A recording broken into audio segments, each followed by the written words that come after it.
Welcome to August Days 2021. My name is Dr. Alex Kim, and I am a member of the executive board at Hope's Inn and also on its medical committee.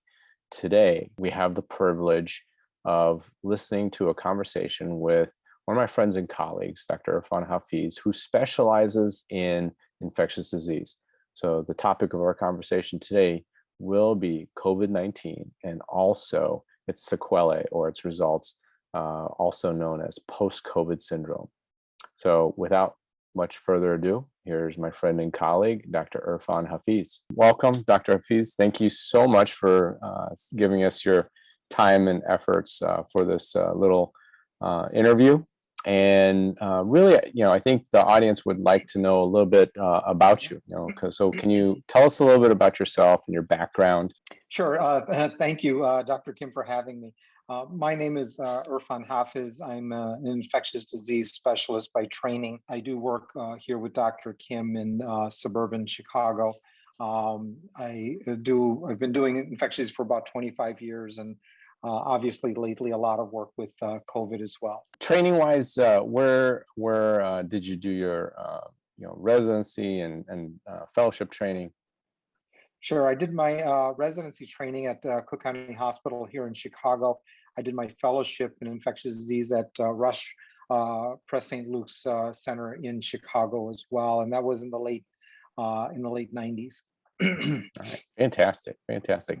And definitely Dr. Hafiz is a wealth of knowledge, and we all go to him as a source anytime we have, particularly this past year when we had so many things with our main topic today, which is the COVID-19 coronavirus. So my first question is, anything currently that you could say or talk about with treatments, preventions, just for general COVID-19, the gold standards, I guess. So for the most part, I think once infection does occur, a lot of that treatment right now is supportive care.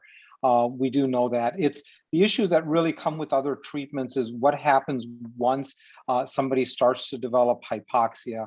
And for us, it's more than, say, if their oxygen saturations drop below 92% on room air, or they're dropping by, say, more than 5 points with minimal exertion, that's the time that we're worried and we're starting to look further at them. One thing I think to note is that we, at least in our population, co-infections with bacteria is very rare. We've really not seen that. That's been a really less common phenomenon there. Once a patient is requiring oxygen, that's kind of the cutoff to need hospitalization for the most part. And if they're requiring more than 2 liters of oxygen, the first thing that we're doing is starting them on remdesivir. That's an antiviral drug that has shown some efficacy and some survival benefit, but in patients who require oxygen. So there really does not seem to be a role if the patient is not requiring any oxygen. So you do want to start them on remdesivir. Typically, it's a 5-day course, and it's 200 milligrams loading, 100 milligrams a day thereafter, and it's a 5-day course. For most patients, I would say about 70% of patients, that 5-day course is sufficient. Unfortunately, if some patients are still requiring more increasing amounts of oxygen, then we may extend that to 10 days. Right now, we do not extend it beyond 10 days. We have not seen any further survival benefit if they are still ill beyond the 10 days. A couple of things to note: you cannot give remdesivir if the creatinine clearance is dropped, especially if they're less than 30 ml per minute. We can't really use it unless they're on hemodialysis. So for the most part, I think that's definitely a limiting factor in use of remdesivir. The second thing is use of steroids. We use Decadron or dexamethasone, 10 milligrams. 6 milligrams daily, once a day is what we've been using on hospitalized patients that need oxygen, and especially if that oxygen requirement is going up. We have not found a benefit in outpatients getting dexamethasone or prednisone.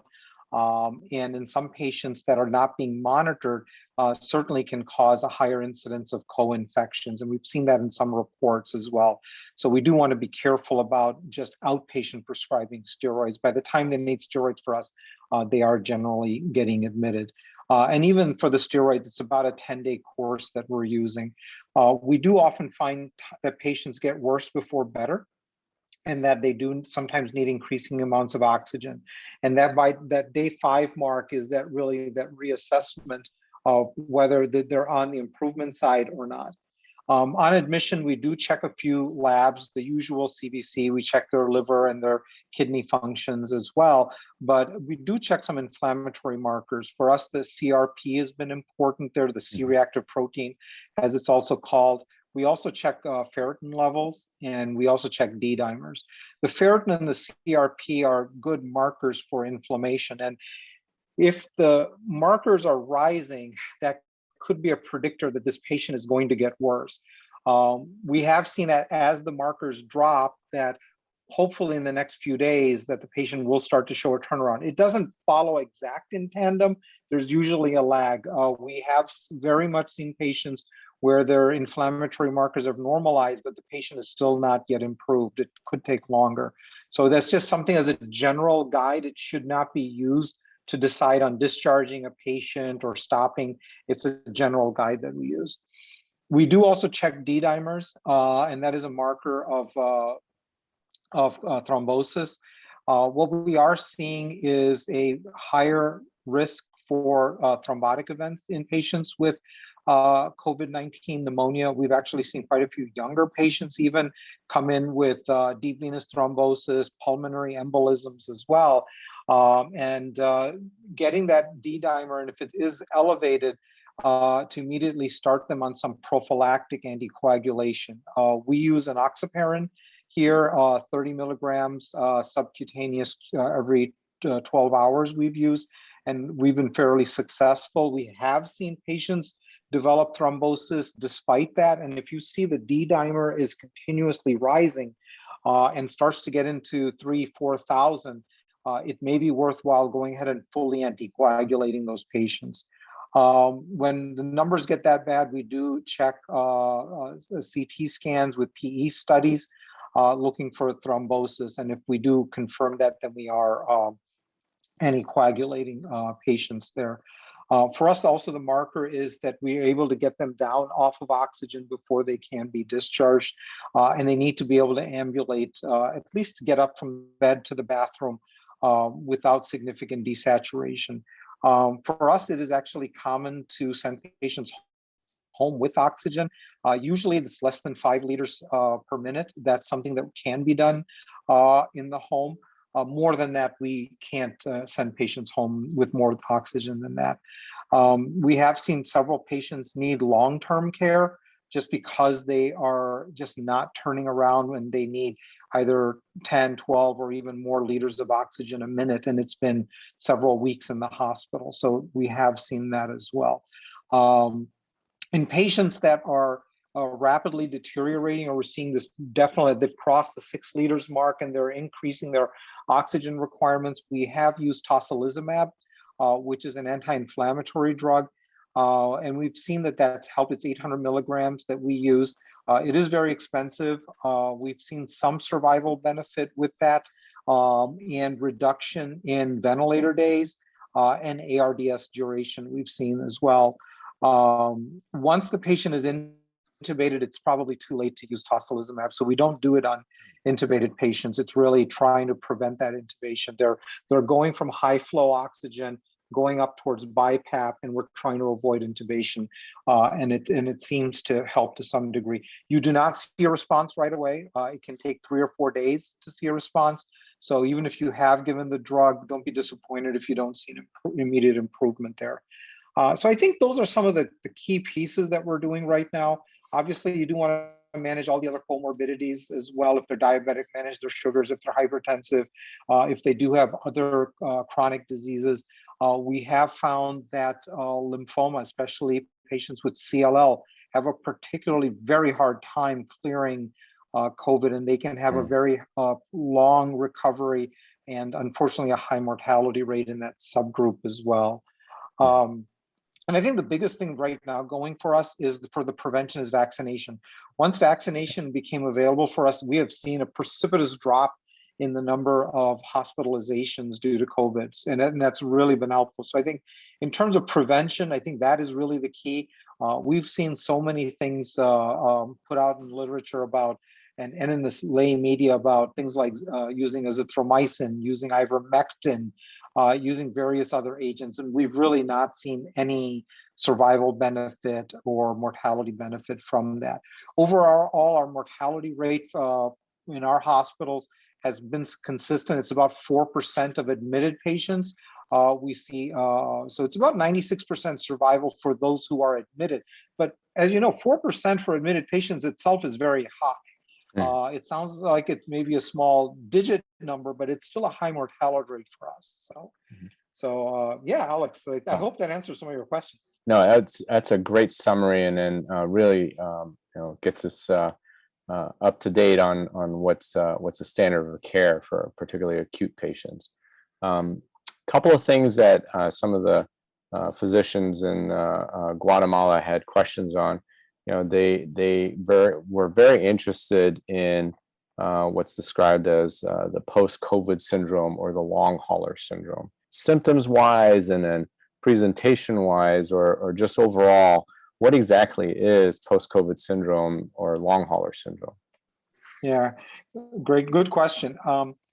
So there isn't a specific definition there, but I think a couple of things that we are seeing, there are common themes, is that even though most of the patients do survive COVID, what we are seeing though is about, the literature supports this, that about 10% of patients who survive COVID do go on to become long haulers. And not all of these patients are the ones admitted. There can be patients who are never admitted but continue to have prolonged symptoms. We've seen this in various age groups. We've seen this in young patients as well, men and women in their 20s and 30s even. We had a younger physician in his mid 30s. He was sick for 4 months before he could come back to work. And this is a man who is actually quite fit. So it is common to see these prolonged illness with that. The exact cause of that is not known per se. Most people do okay, but as I said, 10% can have these prolonged symptoms. Things such as, typical things they have are neurologic findings, fogginess of thought, difficulty thinking. They feel like they're drug kind of feeling. We've seen cardiac events as well there. Where patients are having fatigue, dyspnea on exertion, just not able to keep up there. We've seen patients having cardiac issues. We've seen myocarditis. We've seen pericarditis. We've seen new onset heart failure as well, where patients do have cardiac involvement as well. So I would say the three systems are respiratory, cardiac, and neurology are pretty much the main ones that we see there. And those are the ones, and this can take a long time to recover from it. There is not any specific treatment. We've not seen that any kind of antiviral or anti-inflammatory treatments are particularly effective. Timing wise, what do you think the average length of symptoms would be for someone who gets the post-COVID syndrome? Sure. Yeah, the average, I don't have great data on that piece because this is something that's still evolving. We have very often seen, if you have to ask a median, I would say it's about 4 months, I would say. And this is just from personal experience. However, we've seen patients that have been much, much longer, especially if they have comorbidities, COPD, congestive heart failure, emphysema. Those patients can have much more prolonged symptoms. We have seen that. I just had a patient earlier today. She's about 15 months post original diagnosis. Then she's still testing positive. Now her symptoms are minimal, but it's interesting that this far out, she is still shedding by PCR, that she's still positive there. Symptoms wise, what would most clinicians look for? What are the most common things that would pop up? And those might be the ones, also those symptoms that are the most debilitating too. So, correct. So I think a couple of things we want to be monitoring if we are getting referral for post-COVID syndrome is one is worsening shortness of breath. Okay. especially with exertion. Resting oxygen saturation less than 96%, I think that's a clue, or at least a drop from their baseline if they have COPD. Unexplained chest pain, new confusion, focal weakness. I think those are some of the ones that we want to be looking out for. So there's about those few symptoms, I think, that really are there in the monitoring piece. I think one of the basic things is if you are seeing a patient, definitely do in your office check pulse oximetry. If you have the luxury of being able to send a patient home with an oximeter, having them check every couple of days would be good, or at least have them, if not, if they can come into the clinic, at least see the nurse, just get the oxygen checked on a daily basis can go a long way in predicting that someone needs more help. Okay. You mentioned before that some of these patients could be asymptomatic and then later on develop some of these things too. So do you feel like most clinicians should sort of be aware when somebody comes in and they do mention like, oh, I did have COVID a couple of months ago? Is that fair to say? Yeah, absolutely. So if someone did have a history of COVID and say they didn't need hospitalization, they just managed at home, but now 3 months later they're coming in with respiratory distress, something that is new, definitely think of post-COVID syndrome in them. Okay, great. You mentioned also there's not a singular treatment for this post-COVID syndrome. So it's more, would you say, supportive for each one of these particular symptoms? Yeah, it is definitely more just supportive care there. A couple of things I think we want to do at is a lot of symptomatic treatment. If they have headaches or muscle aches, I mean, give them some symptomatic treatment, anti-inflammatories, things like that. If there's low-grade fever, anti-inflammatories help, not steroids, definitely not indicated there. If they have long-term chronic problems, optimize them. If their sugars are out of control, get their sugars better. If their heart failure is out of control, optimize the heart failure. If they have any of these chronic problems, try to maximize that because that helps build in a little bit of redundancy and helps them out a little bit. If they do develop secondary infections, consider antibiotics in that case. So if someone has a new fever, they've had COVID in the past, they've been struggling with chronic symptoms, now they have a new fever, pulse oximetry has shown to drop, maybe a time to get a follow-up chest x-ray. Make sure if there's a lobar pneumonia, treat with antibiotics there. If there is heart failure, treat with diuretics there. I mean, those are the kind of things we definitely do. I think one of the key pieces there is listening empathetically, reassuring them, hearing them out for the subtle details there, encouraging them to, improve their general health, watch their diet, better sleep a little bit. If they're smoking, tell them to stop. This may be a good Mhm. opportunity to tell them to stop smoking, limiting their alcohol intake. I mean, if if they are drinking, this may be the time to say, hey, you really need to cut back on that. Probably limiting caffeine too. It may be an opportunity to do that, and encourage, a little bit of rest and, to help them recover as we're managing some of these things in the background. Okay, great. The other questions would be, is there any way to prevent post-COVID syndrome, or is there any information or theories behind, what could you do if you get COVID to sort of prevent sort of this long hauler syndrome? Yeah, it does not appear to be clear because we've seen this in a variety of age groups. There's no necessarily groups that have some of these true post-COVID syndromes. And we've not seen that patients who are treated with antivirals are less likely or anything like that Mhm. to go on that. So far, the data is not clear on that.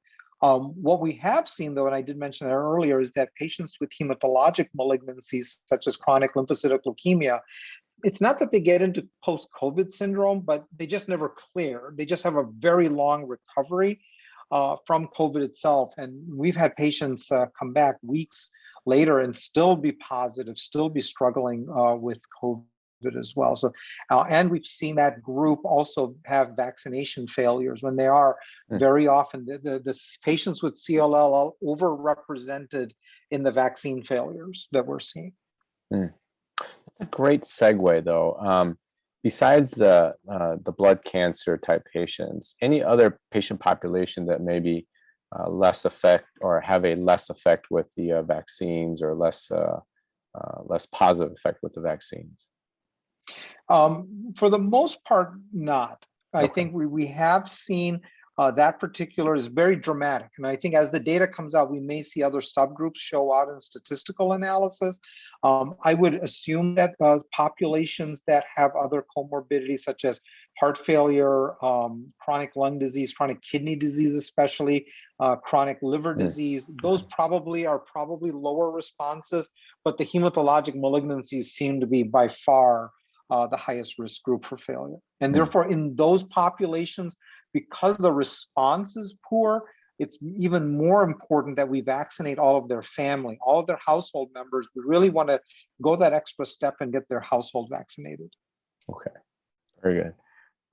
One last thing about the post-COVID syndrome. Are children, do children get post-COVID syndrome? Has there been any data or information about that? I have not seen that. I mean, overall, the number of children with COVID has been low, and especially the ones Mhm. hospitalized have been fairly low. Now, lately, because the vaccination has dropped a lot of the adult population, the pediatric population is becoming more overrepresented. But I have not seen a lot of data to suggest that it's a particularly higher incidence in peds cases. Okay, great, great. I think one of the things that I also came across trying to do a little research, a little background on this, is the fact that there are variants of COVID now coming across our radar. Any information or up-to-date information that you could pass on to our audience members about, the new variants that are on the radar? Yeah, right now, the one that we're in the US that we're particularly concerned about is the Delta variant. And we are seeing that variant disproportionately represented in hospitalized patients, Mm. especially in the southern states. We are seeing a lot of that. And we do know that it is more contagious, and we do know that we are seeing a higher rate of hospitalizations in that group. So definitely something to be concerned about. There are other variants that are circulating around the world right now as well, but Delta seems to be the one that's predominant. I know out of Peru that they're seeing the Lambda variant there, Mm. and that's been a particular concern. Right now in the US, there really hasn't been any concerns about that yet. There are cases reported, but right now they're very few compared to what we are seeing with Delta. With the Lambda variant, is there anything like Delta has a little higher infectivity? Are there any characteristics about Lambda that make it a little bit more worrisome than the other variant or the wild type? Yeah, we do think that there is some concerns compared to wild type in that we are seeing more contagion and there's higher hospitalization. But right now, there isn't enough data to compare Delta to Lambda and to say one Mm. is worse than the other. We can't compare that yet. But we do know that both are worse than wild type. Mm. Okay. Okay. Okay. Wow. So, anything else about COVID in general that you could pass on to the audience members? And these are primary care physicians, also healthcare providers in Guatemala and also Central America. So, Yeah, I think the biggest one is vaccination right now. mm. And that has been the key. I mean, we've seen a considerable reduction in hospitalizations and mortality because of vaccination. And we can actually see that those states in the US that have higher vaccination rates, they've seen a much more dramatic sustained decline in cases compared to states that have lower vaccination rates. So I don't know what the vaccination rates or the access is in Guatemala, but please, if you do have access to that or access to patients, please pass that information on. There is a lot of misinformation out on public and social media, so we do want to get that done. And in regards to the vaccine in relation to the variants, yes, the Mhm. variants, the failure rates may be a little bit higher, so the efficacy may be lower, but it doesn't negate the advantages of the vaccine. We don't know what the exact efficacy is to Delta, but we still know that it is very, very highly effective still. So right now, we do not believe that, we need to change the vaccine or stop the vaccination program because of Delta or Lambda variants right now. I think it's even more important to do that. And by vaccination, you're not only protecting the individual, but you're protecting others in the community as well. And that is an important message to give there. And there are several different vaccines available in the United States. We have Moderna, Pfizer, and Johnson and Johnson. At this point, for us, it's not a matter of which is better. It's a matter of which you have access to. So I do encourage people to get whatever you have there. Yes, you do have some pain and you have some fever with that. That's expected. That's normal. That's not it's not necessarily a side effect, but it does go a long way in protecting patients and their families as well, especially healthcare workers. I think it's really important to get all of our healthcare workers vaccinated. So whatever vaccinations you have available, please make sure you get your patients and the highest healthcare workers, high vulnerable populations first, and then continue to expand vaccination programs beyond that. We might see some guidance on booster vaccination later this year as we get into September, October. Again, I do not have any inside information, but I'm expecting some boosters for some subpopulations, age groups, chronic conditions. As I said, some of the patients like with CLL, with other hematologic malignancies, I think those will be at the priority list to get boosters. Whether anyone else needs a booster, I think is to be determined. And I think the sooner we get everyone vaccinated, the sooner we don't need to get boosters, then we can stop the pandemic there. Okay. One last question would be, without access to vaccines, what can patients or potential patients do to sort of limit spreading or getting infection? Some of the basics that you pass on to patients who are unable to get vaccinated. Yeah, absolutely. So masking, I think before we had access to vaccines, masking was the only proven way to prevent that. Before I could get vaccinated as well, I mean, I was in and out of COVID positive rooms more than a dozen times a day, every day for almost almost a year by that time. But I did not convert, and I think it's really because of use of masks and other personal protective equipment. The two pieces I think for healthcare workers that are most important is using isolation masks with eye protection. Without the eye protection in the presence of patients, especially those who are on oxygen, it's definitely a limiting factor. So some kind of eye protection is important there. For general patients, eye protection is not important. They should just wear a cloth covering of some kind that they have access to over their nose and mouth. The nose poking out doesn't help. So for the general population, I think that would be the most, and that way we can reserve those medical supplies for the healthcare workers that really need that extra level of protection there. That's really important. Okay, great. So I think that we'll end our conversation with Dr. Irfan Hafiz on COVID-19 and also the post-COVID syndrome. If clinicians or physicians or healthcare providers would have any questions particular to the subject, would it be okay to pass it on to you? And would you be able to? I'll retrieve all the questions and things and then pass them on to you, and then correspond. Absolutely. We're all in this together, and we definitely would like to help if there's something that we can offer in terms of knowledge, at least, that we can help. And certainly this has been a devastating pandemic. And I think for all healthcare workers around the world, this is a life defining moment really for healthcare around the world. And it's really challenged all of us. So definitely we're in this to help each other and offer sharing information that we can to help your patients. All right. That's Dr. Hafiz. Thank you very much. Thank you.